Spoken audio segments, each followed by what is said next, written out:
Hello, today we're going to be discussing section 7.5, which is on scale drawings.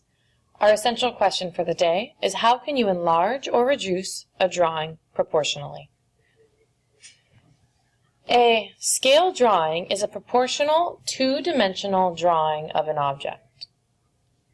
So essentially, you have an image and you draw it either larger or smaller. It's just a two-dimensional, a flat drawing of an object that's either larger or smaller. A scale model, on the other hand, is proportional, but it's a three-dimensional model of an object, so it's almost a recreation of the original thing. So, for example, you might consider the Statue of Liberty. The real Statue of Liberty is quite tall, but oftentimes we have scale models of the Statue of Liberty which are much smaller, and they might only be a couple of inches tall. Everything's the same, it looks the same, the proportions are still the same, but it's just significantly smaller. That's an example of a scale model. Or, for example, toy cars. Real cars are obviously much larger, and toy cars are much smaller, but they look almost identical. The only difference is that one is much smaller than the other, and that would be an example of a scale model. Our key idea for today, a scale. The measurements in scale drawings and models are proportional to the measurements of the actual object. Meaning, we're going to multiply all of the measurements in one of our objects by the same number to get the scale drawing or the scale model. The scale itself gives the ratio that compares the measurements of the drawing or model with actual measurements. So for example, this 1 inch might represent the distance in a drawing. So the distance on a piece of paper might be 1 inch, while in real life, that 1 inch represents a distance of 10 miles. So this is something that you might be familiar with when you're looking at maps. On a map, the map is much smaller than the actual place, so we have a smaller distance representing a larger distance. So for example, on a map, from here to the beach might be a distance of 1 inch. However, in real life, from here to the beach is actually 10 miles. We can write our scale as a fraction. However, we can also write our scale in a ratio form with a colon. This 1 inch still represents the distance in the drawing, while the 10 miles still represents the actual distance. But instead of a fractional ratio, we can have the ratio in this other notation. Now we're going to use these ideas to find the actual distance between Cadillac and Detroit. We can see by the scale. Now we're going to use these ideas to find the actual distance on this map between Cadillac and Detroit. The scale on the map up here in the top right-hand corner tells us that 1 centimeter in the map represents 50 miles. So we'll go ahead and get out a ruler, and we'll use this to measure the distance on the map from Cadillac, which is here, to Detroit, which is down at the bottom. Since our scale is in centimeters, they're saying 1 centimeter on the map represents 50 miles, I want to make sure that I'm measuring my map in centimeters. So I need to find the centimeter side of the ruler. The smaller measurement on this top side, those are centimeters, while the larger measurement on this bottom side, those are inches. So when I measure the distance on the map, I'm going to be using this top side of the ruler. So now I'm going to take my ruler, put the 0 on Cadillac, and measure the distance from Cadillac to Detroit. In doing so, when I start at 0, I can count from 0 up to 1, that's 1 centimeter, 2 centimeters, 3 centimeters, 4, 5.5. So I see that from Cadillac to Detroit is approximately 5.5 centimeters, or 5.5 centimeters. Since we're dealing with ratios, I can say the scale of my map is 1 centimeter to 50 miles. And I just get that information from the scale provided, again, in this top right-hand corner. That's the relationship of the map to real life, always. So this top number represents the map, while the bottom number represents the actual.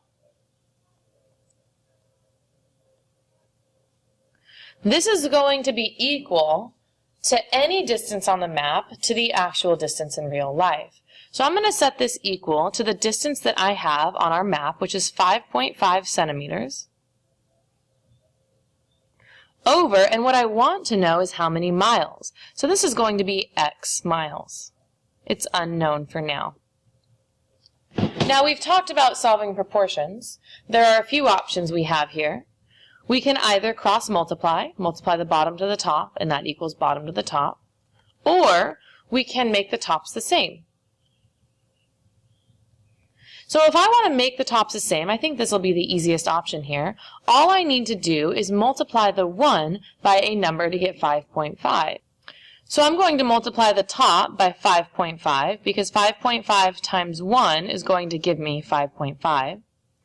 But if I multiply the top of my fraction, then I also need to multiply the bottom of the fraction. So I'm multiplying the bottom by 5.5 as well.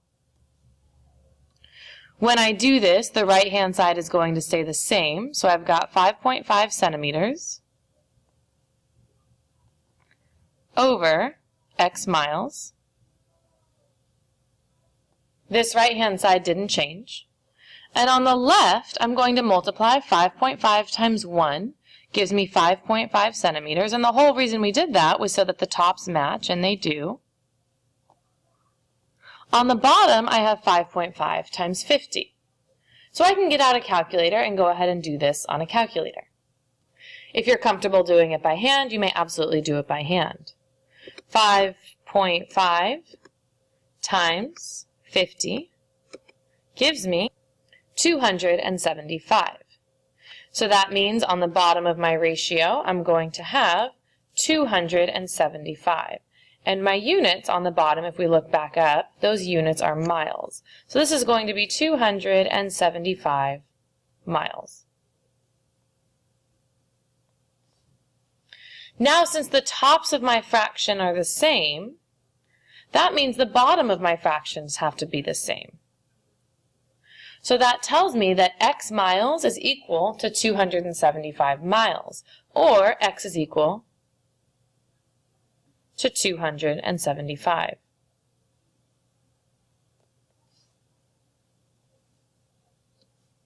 So what we have found is that the distance from Cadillac to Detroit is 275 miles.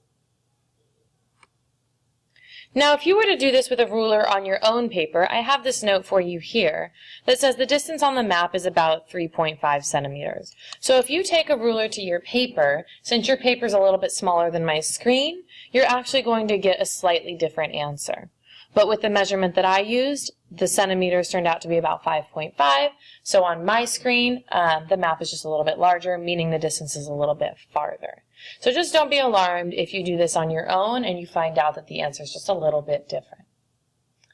I'd like you to go ahead and try this on your own number 1 to find the actual distance between Traverse City and Marquette. So we're going to go ahead and start over. We'll get out our ruler again, and we're going to measure from Traverse City, which is here, to Marquette, which is at the top of the map. So getting out a ruler, we need to measure in centimeters from Traverse City to Marquette as our first step. Again, since we're measuring in centimeters, I want to make sure I'm using this top part of my ruler with the smaller measurements, and the larger ones are inches. And again, if you are doing this on your own with your own ruler, your measurement's going to come out just a little bit different than mine is, just due to the size of our papers. So I'm going to put the 0 on Marquette and measure the distance to Traverse City. And I see that it is approximately 4.75. We don't have to be too exact, but we can estimate to about 7.5. So from Marquette, I see there's about 1 centimeter, 2 centimeters, 3 centimeters, 4 centimeters, and it's a little bit more than 4.5, but not quite 5. So I'm going to go ahead and call that 4.75 centimeters. From Traverse City to Marquette. So now, if it's 4.75 on the map, I want to know how far it is in real life. So I'll start you guys off. We're going to put actual on the bottom of our fraction. And the distance on the map will be in the numerator of our fraction. So you're going to have two fractions. One is your scale, and that's what you can find in this top right-hand corner. And the other is going to be the distance that you measured over the actual distance that you're trying to find. Go ahead and take a moment to see if you can try doing that on your own.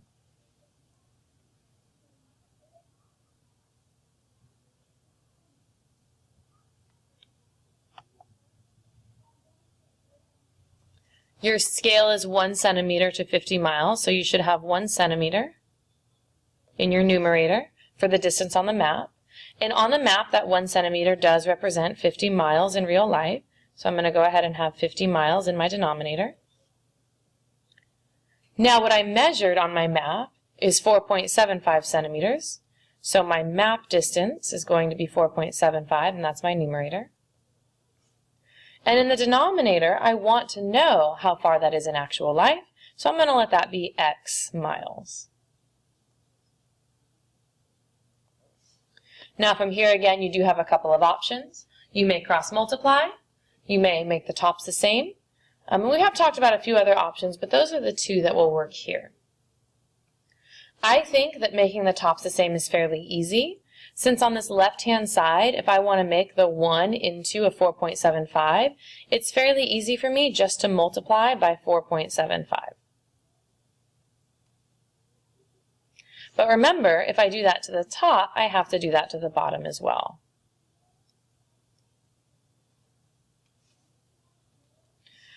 So in the numerator of my fraction, 4.75 times 1 centimeter, that's going to give me 4.75 centimeters, which is exactly what I wanted. And in the denominator, I need to multiply 4.75 times 50. And again, if you're not comfortable with doing that, we can get out a calculator and go ahead and go 4.75 times 50, and we get 237.5.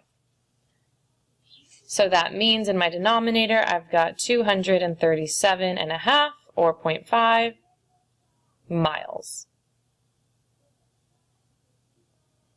And that's going to be equal to this right-hand side, which we did not change. So 4.75 centimeters over x miles. Now, since the numerators are the same, the 4.75 centimeters is equal to 4.75 centimeters. Since those are the same, that means our denominators must be equal as well. So 237.5 must equal x. So our final answer here, well, not quite our final answer, but our next step would be to say that x is equal to 237.5. Since our question is in words, our answer, as always, must be in words as well. So to write our final answer, we're going to go ahead and write this in a complete sentence. And that sentence is this: the distance from Marquette to Traverse City is 237.5 miles. That's all I have for you today. Thanks so much for watching.